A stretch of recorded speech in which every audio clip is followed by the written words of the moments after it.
Okay, what's up mga lode? Papakita lang po ako sa inyo kung ano tawag dito sa inyo. O kung saan man tayo, kung mga taga saan man tayo. Dito po sa Bermuda kasi, itong malalaki rito, ngunit pinagbabawal po. 'Di ba? So, ito po yung kuhol kung tawagin, 'di ba? So, tingnan natin kung gaano kalalaki talaga to rito kasi bawal po kumuha.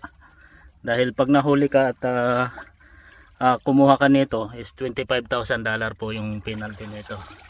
Mga lode, check natin. Tingnan nyo po kung gaano kalalaki ito. Ayan.